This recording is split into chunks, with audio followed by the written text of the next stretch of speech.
एक और चीज़ जो है वो हर कोई जानना चाहता है कि अब यहाँ से आगे कैसे हम लोग बाजार की चाल को रखें। तो मोटे मोटे तो आइडिया आए कि ठीक है, कुछ धीरे धीरे पैसा लगाएं, किस्तों में पैसा लगाएं, लेकिन एक और इस उथल पुथल के बीच, ईरान वॉर के बीच में एक और फैक्टर जो अब लोगों को होप कह लें या फिर कंसीडर करने लायक आ रहा है, वो है अर्निंग सीजन को लेकर के, जो मुझे लगता है कि एक आध हफ्ते में शुरू हो जाएगा अर्निंग सीजन। ये अर्निंग सीजन कितना इम्पैक्ट करेगा बाजार को, कि नहीं अर्निंग सीजन पे भी ये हावी रहेगा ईरान वॉर? सुदीप सर, शुरुआत आपसे। जी बिल्कुल भावी रहेगा। देखिए अभी तो डिस्कशन और सब कुछ इज सेंटर्ड अराउंड ये वार, और ये वार का बहुत गहरा असर है।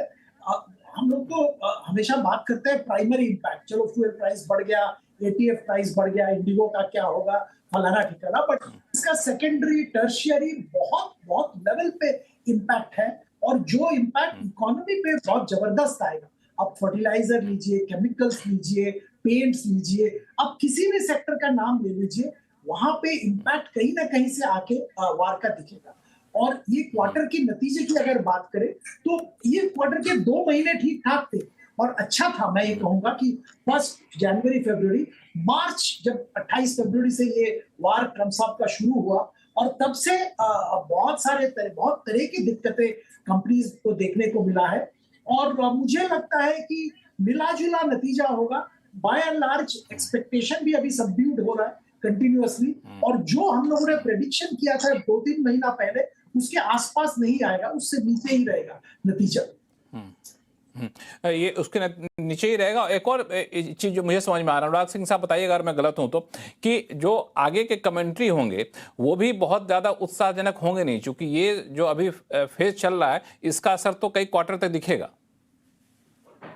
हाँ दिखेगा। देखिए लक्ष्मण जी, पहले तो एक मोटा मोटा वो दे देते हैं। आई थिंक उसके बारे में दलजीत जी ने भी बात की और सुदीप जी ने भी बात की, गौरांग भी तकरीबन वही कह रहे हैं कि एक तो पैनिक नहीं करना है इस समय पे। देखिए हमारा काम इन्वेस्टर्स को ना एक डराना नहीं है, हमें उनको एक इस समय के लिए ही हमें उनको एक बैलेंस्ड राय देनी है।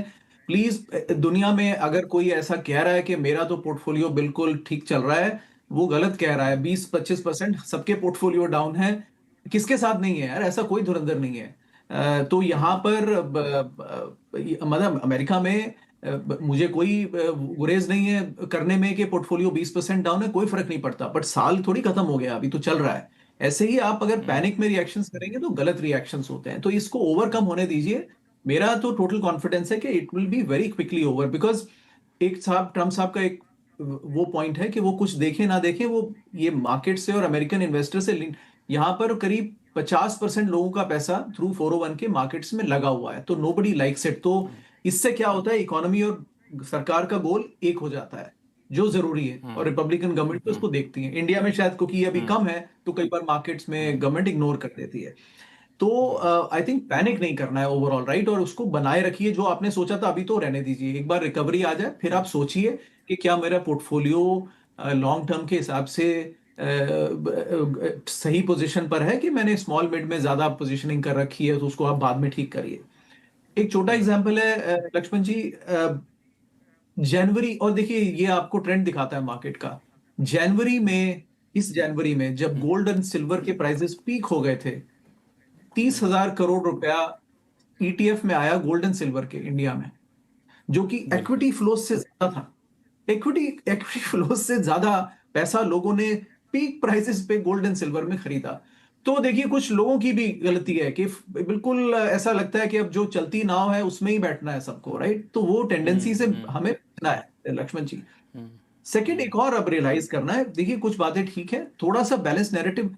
पिछले 2 साल अगर हमें कुछ सिखाते हैं लक्ष्मण जी, देखिए, और मेरे को तो हमेशा ही कई बार लोग कुछ भी कहते रहते हैं कि अच्छा ये तो हमेशा एंटी कह रहा है, लेकिन पिछले 2 साल ये दिखाते हैं कि इंडिया में सिर्फ वन साइडेड नैरेटिव का थोड़ा डोमिनेंस था। तो थोड़ा नैरेटिव अब बैलेंस्ड होना शुरू हुआ है, मुझे भी इसकी खुशी है। तो मार्केट्स बहुत ज्यादा महंगे। मैं जब देखा कि आप हमारे पैनलिस्ट में आ रहे हैं आज शो में, तो मुझे ध्यान आया कि वॉर शुरू होने से पहले ही आप कई बार हमारे शो में आज कह चुके थे कि अब यहाँ से ज़्यादा मार्केट की अपेक्षा न रखें, गिरे तो मुझे आश्चर्य नहीं होगा। मुझे अभी भी याद है, और आपके नाम देख के मैंने ये कहा भी। और लक्ष्मण जी, मेरे ट्विटर टाइमलाइन पे मैंने वो पिन किया हुआ है ट्वीट ऑन सितंबर, आवाज अड्डा के सितंबर 2024 का, कि देखिए मार्केट इतने महंगे हैं कि आप जो भी खरीदेंगे अगले 5 साल का रिटर्न बहुत ही खराब आने वाला है। आज भी लगा हुआ है, मैं उसको इसीलिए लगा के रखता हूं कि इट्स अ रिमाइंडर। देखिए वही मार्केट था, एफआईआई एक अलग नजरिया ले रहे थे, डोमेस्टिक इन्वेस्टर्स एक अलग नजरिया ले रहे थे। बैलेंस नैरेटिव हमेशा ही होना चाहिए। तो अभी भी नहीं, मार्केट लेकिन ठीक आपका है ये कि जो पिन ट्वीट इतनी है लॉट लेने। अनुराग जी, हाँ, अभी जो आपका नजरिया, आप तो यहाँ से तो जो खरीदेंगे 5 साल में अच्छा रिटर्न देगा, ये तो कह सकते हैं कम से कम, क्योंकि इतना गिरेगा नहीं इसकी नहीं, उम्मीद तो आपने नहीं की तो होगी। देखिए, हाँ आप देखिए, ये सवाल है कि ये गोल्ड सिल्वर वाली बात आती है। अगर आप पहले खरीद रहे थे तो देखिए अब तो 20% गिर गया है, तो अब क्या उसमें कांटे लग गए? अब तो उससे तो बेहतर ही है, करेक्ट। तो पोर्टफोलियो को लार्ज कैप की तरफ रखिए, निफ्टी 100 के अंदर ज्यादा रहिए। अभी भी इन इंडिया में नैरेटिव है कि निफ्टी 4, देखिए वो कुछ स्मार्ट लोग पैसे मिड कैप से ही बना जाते हैं, लेकिन कॉमन इन्वेस्टर्स को मुश्किल है वो करना। तो मिड और स्मॉल कैप मेरे हिसाब से अभी भी बियॉन्ड निफ्टी 100 महंगा ही है। टॉप 100 में कुछ वैल्यू अब ठीक हो गई है, राइट। तो तकरीबन वो लॉन्ग टर्म के हिसाब से ठीक है, but SIPs are more directed towards mid and small, वो रिस्क बना हुआ है। बट समय बताएगा उसको लक्ष्मण जी। तो मैं तो सवाल को मिस कर गया, सेक्टोरल बात होगी तो कर लेंगे बाद में, लेकिन कुल मिला के ये कह के जस्टिफाई करना कि इंडिया के हिस्टोरिक मल्टीपल्स हमेशा 25 पे चले हैं। अब इंडिया बड़ा मार्केट है, मैच्योर मार्केट है, अब ग्रोथ थोड़ी कम है। बैंक्स 25% से अब ग्रो नहीं कर रहे हैं, एफएमसीजी का वॉल्यूम 4% से बढ़ रहा है, 10% से नहीं बढ़ रहा है। इंडिया में आज हर एक के पास टूथपेस्ट है। मैंने तो वो दौर देखा है कि यार अभी तो टूथपेस्ट पेनिट्रेशन ही नहीं हुआ देश में। तो ग्रोथ में फर्क आ जाता है। हर बार हिस्ट्री को देख करके ऐसे एक्सट्रापोलेट करना गलत है। 28-30 गलत साल है। वाले लोग करेंगे, मैं समझता हूँ एवरेज एज बहुत कम है, तो लगता है कि बस ये तो दौर, इससे बड़ा तो दौर ही नहीं है हिंदुस्तान का। ऐसा नहीं है। तो दौर निकले हैं और वो शायद बेहतर भी थे थोड़े रिटर्न के लिहाज से, चाहे इकोनॉमी आज बेटर कर रही हो। जी लक्ष्मण जी, बिल्कुल। मैं सुनना दरअसल चाहूंगा और लोग क्या। हाँ नहीं, बिल्कुल। दरअसल इस पे चूंकि आपने सेक्टोरल बात की, तो लोग थोड़ा सा सेक्टोरल भी बात सुनना चाहते हैं। दलजीत सिंह कोहली साहब, हफ्ता खत्म होते होते फार्मा को लेकर फिर से चिंताएं निकल कर सामने आने लग गई, चूंकि ट्रंप साहब ने कहा कि भाई प्राइस कम नहीं करोगे तो हम ड्यूटी लगा देंगे। ये हम लोग के लिए भी चिंता की बात है। नहीं लक्ष्मण जी, फार्मा में हमें कोई चिंता की ज्यादा बात नहीं है, क्योंकि ये जो इश्यू है वो जेनरिक दवाइयों पे नहीं है। ये जो है वो स्पेशलिटी प्रोडक्ट्स पे है। उसमें सिर्फ हमारे यहाँ एक दो ही कंपनियां, जैसे सन फार्मा या लुपिन वगैरह के छोटे थोड़े प्रोडक्ट्स हैं, कुछ 15-20% का जो उन पे इम्पैक्ट रहता है। बट जो मेजर पोर्शन है जेनरिक्स का, उस पर कोई इम्पैक्ट नहीं है इस चीज का। तो इसमें कोई ज्यादा चिंता का विषय नहीं है। दूसरा, हम लोग जो फार्मा खेलते हैं वो सीडीएमओ वगैरह के जो वैल्यू चेन है उस पे खेलते हैं।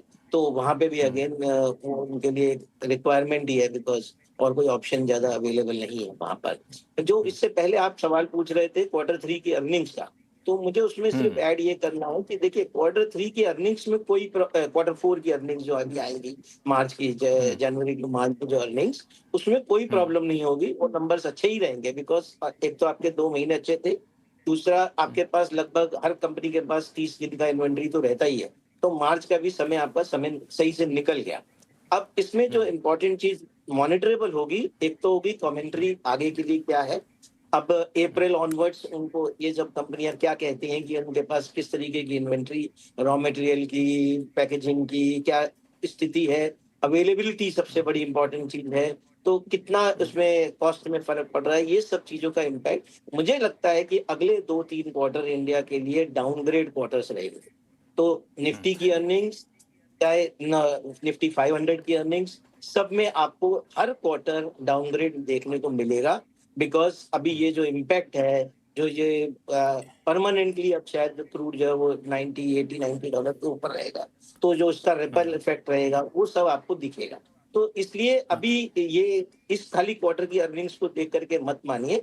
अभी जो नंबर्स आए हैं, जैसे बैंक के नंबर्स आ गए, ऑटो के नंबर्स ऑलरेडी आ गए पिछले 2 दिन में, वो तो नंबर्स अच्छे ही हैं। बट इसकी बेसिस पे आप 26 की FY27 आगे का अनुमान यहाँ पे मत लगे। जी हाँ बिल्कुल। दरअसल ऐसा करते हैं, अर्निंग पे गौरांग शाह साहब का व्यू ले लेते हैं, फिर हम लोग सेक्टोरल बातचीत करें। गौरांग शाह साहब, इस अर्निंग से अपेक्षा और आगे के लिए आउटलुक बहुत अच्छे रहने वाले हैं या फिर नहीं? यानी कि ये जो 1 अप्रैल का नया वित्तीय वर्ष शुरू हुआ है, मैं दलजीत भाई से सहमत हूँ। पहली दूसरी तिमाही में शायद इसका नकारात्मक असर आपको दिखे। चौथी तिमाही के नतीजे मेरे ख्याल से 9 अप्रैल से आना शुरू हो जाएंगे। वहां पर मुझे बहुत बड़ा नकारात्मक परिस्थिति उभर करके आए आंकड़ों को लेकर के उसकी संभावना मुझे कम लग रही है। हाँ, इसका असर जो है, और ये निर्भर करेगा, और एक बात हम ये बात कर रहे हैं, राष्ट्रपति ट्रंप ने कहा है कि 3-4 हफ्ता और चलेगा ये जो भी युद्ध चल रहा है। अब उस 3-4 हफ्ते में कितना खून खराबा होगा और कितनी फैसिलिटीज को नुकसान पहुंचेगा और कितने हद तक पहुंचेगा और कितने जल्द वो फैसिलिटीज वापस कामकाज पे आती हैं, तो ये एक बड़ा प्रश्न है। मेरे ख्याल से इसके ऊपर भी मेरे ख्याल से विचार करना चाहिए लक्ष्मण जी। और ये जो हम नतीजे की बात कर रहे हैं वो निर्भर करेगा, क्योंकि सिर्फ कच्चा तेल और नेचुरल गैस ही नहीं आता है वहां से, और बहुत सारे क्षेत्र हैं जिसका कच्चा माल उस समुद्री यातायात मार्ग से आता है, यूरिया है, फर्टिलाइजर है, बहुत सारे हैं। तो मेरे ख्याल से अगर असर पड़ेगा तो पहली दूसरी तिमाही में पड़ेगा। अगर ये 3-4 हफ्ते में राष्ट्रपति ट्रंप साहब ने जैसे बयान दिए हैं कि बहुत घातक हमले करेंगे ईरान पर, तो ईरान भी चुप बैठने वाला नहीं है। हमने देखा है जवाबी कार्रवाई किस प्रकार से ईरान ने करी है। तो ये अगले 3-4 हफ्ते मेरे ख्याल से बहुत महत्वपूर्ण होंगे। अगर ट्रंप साहब ऐसा कुछ नहीं करते तो अच्छी बात है, लेकिन जो नुकसान हुआ है उसको फिर से खड़ा करने के लिए समय लगेगा। बिल्कुल आपने सही कहा कि ये नुकसान की भरपाई कितने समय पे होती है, ये काफ़ी बड़ा सवाल होगा, क्योंकि कई सारे इंफ्रास्ट्रक्चर, एनर्जी इंफ्रास्ट्रक्चर को इस तरह तबाह कर दिया गया है कि वापस उस कैपेसिटी पे जाने में उनको 4 से 5 साल लग सकते हैं। कंपनी ने खुद ऑफिशियली इस तरह के बयान भी दिए हैं।